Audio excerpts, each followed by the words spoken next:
భారతదేశ మిలిటరీ వ్యయం 9 రెట్లు ఎక్కువ, 9 టైమ్స్. చూడండి మనం ఎంత పవర్ఫుల్ అనడానికి ఈ గణాంకాల ఉదాహరణ కదా. ఈ మధ్య మనం 2 రోజుల క్రితం ఫ్రాన్స్తో ఒప్పందం చేసుకొని 26 రాఫెల్ యుద్ధ విమానాలు కొన్నాం. దాని డీల్ ఎంత అంటే $7.4 బిలియన్. అంటే పాకిస్తాన్ ఒక ఏడాదిలో ఖర్చు పెట్టే దాంట్లో 74% మనం ఒక్క ఫ్రాన్స్ నుంచి రాఫెల్ విమానాల మీద ఖర్చు పెట్టాం కొనడానికి. ఇక ఇండియాకు పాకిస్తాన్కి ఎక్కడ కంపారిజన్ ఉంది? So we are much more stronger military power, దీంట్లో ఏమీ డిస్ప్యూట్ లేదు. ఇక ఇది మీకు ఆన్ స్పెండింగ్. రెండవ లెక్క చెప్తాను, అంటే మిలిటరీ పార్ట్నర్షిప్స్, అంటే ఇతర దేశాలతో మనకున్న సంబంధాలు. యుద్ధం అంటూ వస్తే ఏ దేశము ఏ దేశానికి మద్దతుగా ఉంటుంది. మనం ఇప్పుడు చూసాం, యుక్రెయిన్ రష్యాతో యుద్ధం చేసింది. యుక్రెయిన్ తన సొంత బలం పైన యుద్ధం చేసిందా? అమెరికా యూరప్ సహకరిస్తే యుద్ధం చేసింది. ఇప్పుడు అమెరికా వెనక్కి వస్తే కొట్టుకుంటోంది. రష్యాకు మద్దతుగా Belarus, China, Iran, north Korea వీళ్ళు వచ్చారు. నార్త్ కొరియా సోల్జర్స్ అయితే 10,000 మంది సోల్జర్స్ యుక్రెయిన్ బ్యాటిల్ ఫీల్డ్లో కుర్స్క్ ప్రాంతంలో మీకు రష్యా మద్దతుగా పోరాడారు కూడా. సో ఇరానియన్ వాళ్ళు డ్రోన్లు ఇవన్నీ ఇచ్చారు. సో ఇక ఉక్రెయిన్కు అమెరికా అండ్ వెస్ట్ ఇచ్చారు. ఈ నాటో మొత్తం ఉక్రెయిన్కి మద్దతుగా ఇచ్చింది. అందువల్ల ఎనీ బలాబలాలు లెక్కించేటప్పుడు మనం లెక్క పెట్టుకోవాల్సిన దాంట్లో సొంత బలాలే కాదు, ఎవరి వైపు ఎవరు ఉంటారో అనేది కూడా లెక్కలు తీసుకోవాలి. సో ఎవరికి వైపు ఎవరుంటారో అనుకున్నప్పుడు ఇండియాకు ప్రపంచంలో Israel, France, UK, America, Russia ఇలా చాలా దేశాలతో డిఫెన్స్ రిలేషన్స్ ఉన్నాయి. కానీ యుద్ధం అంటూ వస్తే ఈ దేశాలన్నీ మనకు తరఫున పోరాడతాయా? I don't think. ఏ దేశమో మన తరఫున పోరాడుతుంది అనుకోను, ఇంక్లూడింగ్ ఇజ్రాయెల్. ఇజ్రాయెల్ బాగా సహకరిస్తున్నారు, మన వాళ్ళు భ్రమపడుతున్నారు. ఎందుకు అంటే అది జరగదు. ఎందుకు జరగదు అంటే Israel is an American ally, Pakistan is an American ally. America అనుకూలంగా ఉంటేనే ఇజ్రాయెల్ సపోర్ట్ చేస్తుంది. ఇతరత్ర మిలిటరీ సేల్స్ ఉండొచ్చు, ఇంటెలిజెన్స్ షేరింగ్ ఉండొచ్చు, కానీ ప్రత్యక్షంగా మనతో వచ్చి పోరాడవు. ఇప్పుడు ఉక్రెయిన్తో ప్రత్యక్షంగా యూరోప్ బలగాలు పోరాడాయా? అమెరికన్ బలగాలు పోరాడాయా? అమెరికా యూరోప్ ఆయుధాలు ఇచ్చి డీప్ ఇన్సైడ్ రష్యా అటాక్ చేయవద్దని చెప్పింది. ఉక్రెయిన్ గగనతలాన్ని మీకు నో ఫ్లై జోన్గా ప్రకటించమంటే అమెరికా అంగీకరించలే, యూరోప్ అంగీకరించలే. ఉక్రెయిన్కి అర్థమవుతుంది కదా.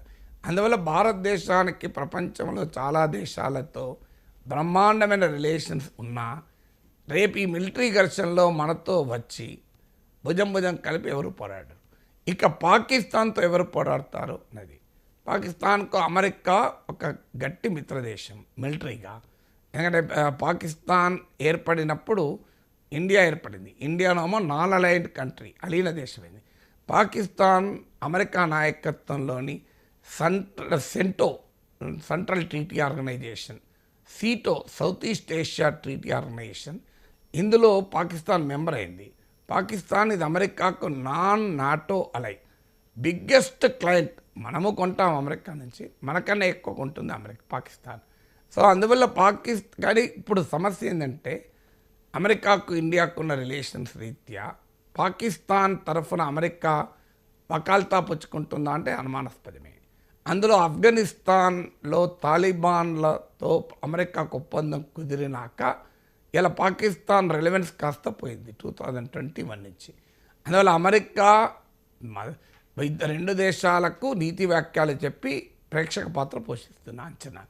ఇక చైనా డెఫినెట్గా మన ఇండియా చైనాకు వ్యతిరేకంగా అమెరికా నాయకత్వంలోని క్వాడ్ కూటమిలో మెంబర్, అమెరికా, జపాన్, ఆస్ట్రేలియాతో కలిసి.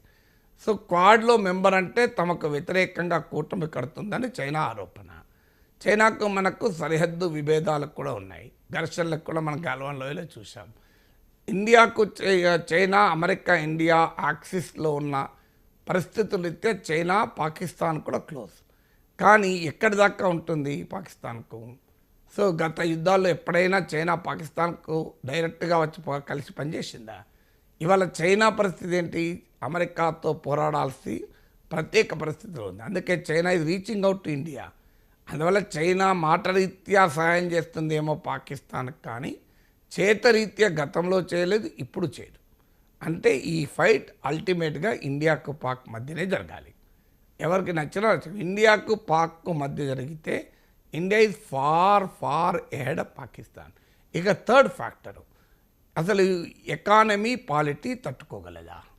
ఎందుకంటే యుద్ధం అంటూ వస్తే ఇప్పుడు ఆ డిఫెన్స్ పైన ఎంత స్పెండ్ చేస్తున్నాం అన్నది కాదు, నీ ఎకానమీ పాలిటీ తట్టుకోగలగాలి. ఇండియన్ పాలిటీకి పాకిస్తాన్ పాలిటీకి తేడా చూడండి. భారతదేశ రాజకీయ వ్యవస్థ ఏకోన్ముఖంగా పాకిస్తాన్ పైన పోరాటానికి సిద్ధపడింది. ప్రధానమంత్రి నరేంద్ర మోడీ ఏ క్షణమైనా దాడికి మిలిటరీకి ఫ్రీ హ్యాండ్ ఇచ్చాడంటుంటే ప్రధాన ప్రతిపక్షం అనేది ఇంకెంత లేట్ చేస్తో తొందరగా కొట్టేయండి అంటున్నాడు. మీరు గమనిస్తే అందువల్ల పాకిస్తాన్ సంగతి తేల్చనే దాంట్లో ఇండియాలో ఎవరికీ భిన్నాభిప్రాయం లేదు. ఇంక్లూడింగ్ ఎంఐఎం నాయకుడైన అసదుద్దీన్ ఓవైసీ కూడా పాకిస్తాన్ కోలుకోకుండా మిలిటరీ దెబ్బతీయాలని డిమాండ్ చేస్తున్నాడు. అంటే పాకిస్తాన్ అసీం మునీర్ అంటాడు, ముస్లిం